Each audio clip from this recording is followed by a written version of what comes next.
G'day, Ethan here, and welcome to another episode of Off the Couch with Ethan, a travel show all about inspiring young people and their families to get off the couch and come and visit the spectacular places Australia has on offer.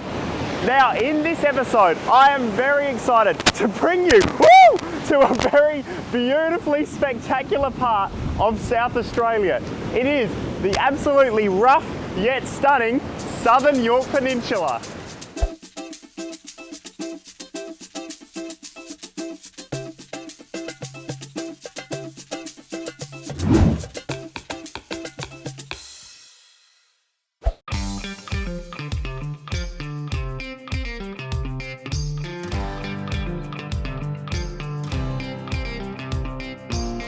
Well, the next stop on my Yorke Peninsula adventure is here at Edithburgh. It's about 230 kilometres from Adelaide on the east coast right down the bottom of the peninsula. Now, Edithburgh is a picturesque place, but not only is it a great place to visit, it's a fantastic spot to base yourself because there are literally hundreds of exciting activities you can do all around the Southern Yorke Peninsula. And I know just the person to talk to about them. Let's go meet them. Well, we're a short drive from Adelaide, maybe an hour and a half to the top of Yorke Peninsula. Got 500 kilometres of beautiful coastline, 45 odd little towns around where you can explore some incredible beaches, camping spots, a place to get out, enjoy life, hit the beaches, go fishing, go surfing, and just relax for a little while. We have our 19 different campsites, and the good thing about them is they're all a little bit different. So you can go to one campsite like at Daly Heads where we can go surfing, or another campsite which is a bit smaller and intimate, and where you might be able to go snorkeling. And the good thing is, whatever the weather, whatever the wind is coming from, you can find a campsite to suit because of the unique shape of our peninsula. Well, you can do it on any budget. You can have a big unit or even just a tent. So it's very affordable for all ages and whatever you want to spend, and you can stay at one of those sites around Yorke Peninsula. Well, we're filming from here in Edithburgh where I was born, and here at the Edithburgh Tidal Pool, a great place for families to come and swim, but a couple of 100 metres away is the Edithburgh Jetty, probably one of the best dive jetties in South Australia, where you can put on some scuba gear or even snorkeling and find some leafy sea dragons or some little pyjama squid that big that come out at night, and fishing just a few kilometres, find some great surf breaks, and even kite surfing if you love that. Well, Yorke Peninsula's got a great coastline, but it's not just about the coast. If you go inland a little bit, you'll find the Salt Lake Trail, and there's 100 plus salt lakes on Yorke Peninsula, and 4 trails that highlight different parts of our salt lakes, the history. Some of them have amazing colours, and if you go through some of the towns, like down at Ruruka, there's a place called Ballara, and they host all sorts of art activities, workshops and music. And go up the middle Yorke Peninsula, and hey, if you want to, after a long day, you can visit one of our local crop to drop type venues like Sunny Hill Distillery or Barley Stacks Wine or Watsakawi Brewery, who really have grabbed the local produce and taken it to the next step and produced some great drinks where you can relax and recharge for the day. One of the unique experiences you can do here is only 5 kilometres from where we're standing at a place called Trowbridge Island. It was a lighthouse which was manned when I was a little fella, but now it's a national park. But you can actually go and stay there and have the island for yourself. Stay in the old cabins and you'll see bird life, probably 300 or 400 little fairy penguins, maybe a seal and many nesting birds, and you can wander that beach and be on your own desert island. As you can hear, there really is just so much to do down here in the Yorke Peninsula. Well, there are so many to mention. You can hire a kayak down at Port Vincent near the caravan park, or go for a drive down to one of the jewels in our crowns, Dilba Kurunda International Park, and see some of the sights, the wrecks and the incredible wildlife down there. There's something about getting outside and experiencing nature which, you know, you can watch it on your screens, but when you're out there it just invigorates and rejuvenates, and you'll discover a love of something which you'll continually go back to. I think everybody needs to get off their couch, come and visit the peninsula. Tell you what, you'll reconnect with your friends in a whole new way. You'll have fun, you'll discover some things which perhaps you never thought you'd do, and you'll have an incredible amount of fun. Get off the couch and come and visit Yorke Peninsula.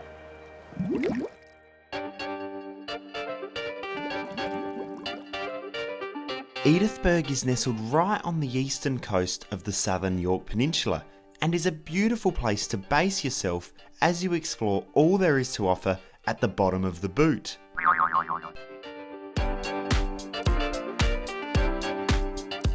One perfect place to stay is here at the Edithburgh Caravan Park. So we're about a 2.5-hour drive from Adelaide, and what they can expect when they arrive at Edithburgh Caravan Park is the beautiful view. That's our $1 million view that we have here, looking out over the ocean, the great sunsets and sunrises. Our sites are quite spacious. You know, from anything from a little 2-man tent and a swag to, you know, big caravans, buses come on site, things like that. So it's very spacious. So we've got some spa cabins, sea view cabins, and then we have the ensuite cabins. We've also got a modified cabin for people that may need it for wheelchair access and stuff like that. We have brand new appliances in our laundry, washing machines and dryers. And we've got an updated camp kitchen, and on site also we have a jumpy pillow which is quite popular for the kids, a giant chess set and a playground. And the kids love going down to the tidal pool just a bit further down, Yeah. here, just the road here, so they love it. And just by mixing with other people and socialising, you'll get to learn so much about, you know, what's around here and what other people's experiences have been, because they've got off the couch as well. So a lot of people do use the Edithburgh Caravan Park as a base for doing the Innes National Park. Plus also we've got the Water Tower Trails and the Salt Lake Trails. And yes, so we're quite often used as just the short drive outs, daily trips out to other areas around around the Yorke Peninsula. Some people might just use us for a 1-night, 2-night base. Some people just come for 6 weeks at a time to really take the time exploring. What we also like to offer is we hold events throughout the year, so where we have live music and food vans that come onto the park, and we have like mini pop-up stalls, so promoting other small businesses in the area that have, you know, like arts and crafts and stuff like that. So we've had a lot of positive feedback from the guests, and we've thoroughly enjoyed having that sort of events on the park.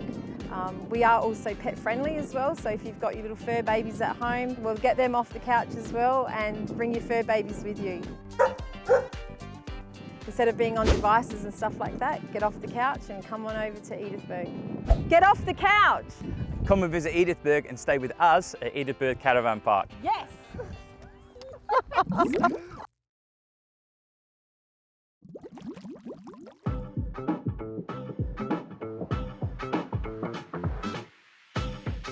Well, for my next stop, I'm heading south to, well, just about as far south as you can get on the Yorke Peninsula, Dulpa Innes National Park. I was fortunate enough to catch up with Senior Park Ranger Mark to tell me more about this magnificent national park. So Mark, thank you for joining us here at Dulpa Innes National Park. The weather hasn't been the greatest to us this afternoon, but it's still a picturesque park. If you've never heard of the place before, can you give us a bit of a rundown on where we actually are? Yeah, so we're right down the bottom of Yorke Peninsula, so it's about a 3.5-hour drive from Adelaide. Easy to get to. You can't go any further than here, so once you're here, you're right at the bottom. So the park comprises about 1,200 hectares of native remnant coastal mallee heath vegetation, and because of that it's the home to quite a few native species and some reintroduced species that we've done over the last few years. Yeah, fantastic. And when people come out to the park, there's a lot of different attractions. It's, you know, obviously a lot to do with the vegetation, which brings lots of flora and fauna. But what is there actually to do if people come out here? What's some of the highlights? Okay, so most people come here to enjoy like the natural environment, the beaches. There's great surfing here, there's great fishing. There's a lot of bushwalks that you can do. We do get a lot of bird watchers down here as well. The park was proclaimed back in the 70s to preserve the habitat of the western whipbird. That, along with malleefowls, are quite high on their list of looking for birds. But yeah, look, just camping, enjoying that natural environment is just one of the things. Yeah, fantastic. And I guess a bit on the camping side of things, there's a number of different campgrounds here. What's the, I guess as a ranger yourself, the feedback you've heard from people that visit, the camping, what's so good about camping down here in the park? What we offer is just your traditional bush camping. So yeah, we offer toilet facilities, but they're pit toilets. We don't offer showers or anything like that. So it is a natural bush camping environment. Very basic, everyone has to bring their own stuff. Water, everyone's got to bring their own water, food. But we do provide for larger caravans or mobile homes as well in a couple of sites. But we've got about 9 campgrounds around the park at present, a couple of them being developed at the moment just to upgrade some of the facilities. But we accommodate about 110 campsites throughout the park. There's also a bit of history involved with the area that the park's in. You know, first of all, I guess the local Indigenous people are moving on to more European settlement. Are you able to tell me a little bit about flowing on the history of the area we're on now? Well, we're currently and going forward in co-management, so with Narungga Nations, which are the traditional owners of the peninsula, and that's a great and exciting collaboration between the two parties. So, and that's just started something that's been going for about 1.5 years now, and it's slowly building momentum. So there'll be a lot more interpretive signage over the coming years with that Narungga history and attachment to the land and how important the land and the sea is to the Narungga people. The European history here stems back to mining gypsum. There are, as you go around the park, you'll see in Stenhouse Bay some of the old infrastructure from that mining history. And then Inniston, the township, was the original township that was built around that gypsum mining that happened in the park. And up there are some preserved historic buildings that we also rent out for accommodation. So there is that option if people come down, not just the campgrounds, but you can get some heritage accommodation in the park as well. Now, Mark, there's a lot of great attractions around Dulpa Gurunda Innis National Park. You know, working as a ranger out here, do you have a favourite point in the park or a favourite place to visit? That might be hard. It is hard because I'm very fortunate to be working here, and it's such a wonderful environment and a lot of good people as well. Look, I'm a coastal person, so you know, I love the beaches, I love the water. Probably Pondalawi Bay is one of my favourite special places. You know, it's kind of like got it all around there. But you know, it's really hard to differentiate between different spots. You've got Shell Beach, you've got Dolphin Bay, Browns Beach, West Cape, Ethel. We've got, you know, historic shipwrecks at Ethel on the beach that people can look at. So realistically, yeah, it's got it all. It's just if you come down here, you probably need more than a day to have a look at it.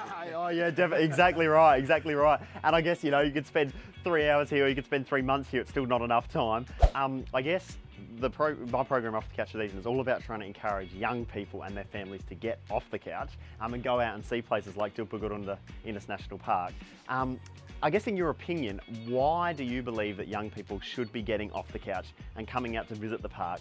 Why do you think it's so important? Well, if you get off the couch and get out and just to experience the natural environment, you know, just immerse yourself in nature, and that's what happens here. You know, it's very quiet of a night time, so in your campsites, you know, over winter you can sit around a campfire. You know, we don't allow fires during summer, but over winter you can sit around a campfire. You know, at dusk and at dawn, you'll see the kangaroos, you'll see the emus wandering around, you'll see malleefowl, you'll see tammar wallabies. So you actually get that full nature experience. And if you go down the beach, it's just the same. You know, you'll see dolphins, you'll potentially see seals, you've got all the seabirds. It is quite a stunning place to just dip your toes in nature and relax and enjoy it. Well, Mark, thank you for your time. I appreciate it. And yeah, thank you for inviting us out here. No, pleasure. Thank you very much for the opportunity to talk.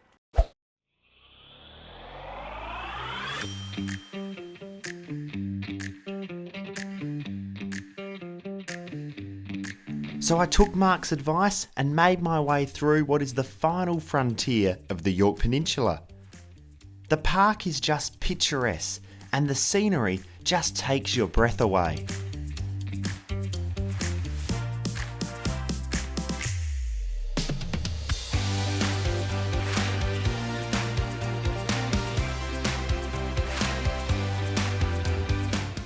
Well, scattered all around the Southern Yorke Peninsula is these fantastic natural salt lakes. What makes these salt lakes on the Southern Yorke Peninsula pretty special is they're actually filled with water, like this one here, Inniston Lake, located right in the heart of Dulpagurunda Innis National Park. If you actually dip your finger in the water here and taste it, oh, it is particularly salty. That's because this water has likely sat here for years and it's been sitting here becoming more and more salty until it is now 2 or 3 times saltier than the seawater just over the other side of the sand dune. But you gotta say, it looks pretty spectacular, doesn't it?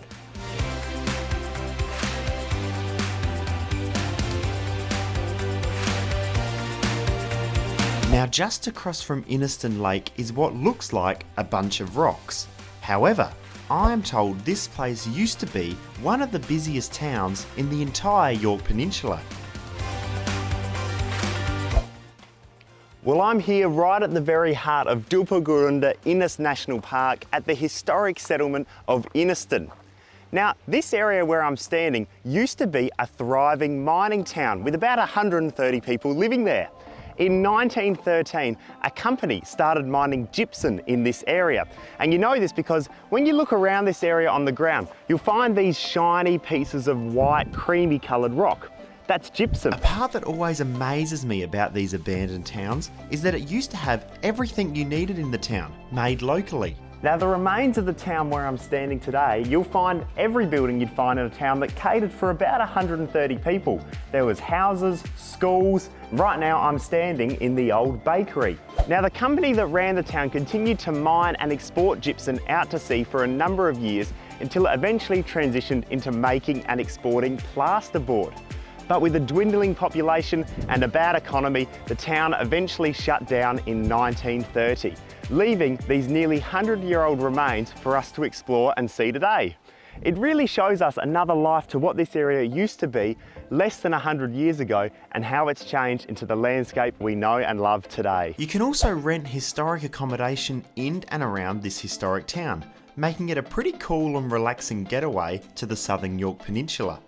But what I can guarantee, whether you're staying in the park for a week or just exploring for the day, is the absolutely stunning and rugged coastline will take your breath away. Well, there is absolutely no doubt that by far the most stunning feature of Dulpagurunda Innis National Park is the spectacular coastline. I mean, just look at it. For miles and miles in either direction stretches these rugged cliffs with these massive waves coming from the Southern Ocean. And scattered in between that, you've got these beautiful, stunning white beaches, which are just absolutely beautiful. I mean, you've got to agree with me, it looks like a desktop background, but it's right here in our backyard in South Australia's Yorke Peninsula. I mean, just look at it. Dulpagurunda Innis National Park really is a gem of South Australia. It is absolutely a must visit on your trip to the Southern Yorke Peninsula. And with so much to explore and such gorgeous coastlines, I reckon it's one of the best coastal parks we have on offer for all of us to enjoy in the entirety of Australia. Well, that wraps up my adventures on South Australia's stunning Southern Yorke Peninsula. Be sure to head to my website, offthecouchwithethan.com.au, to catch up on all the latest episodes.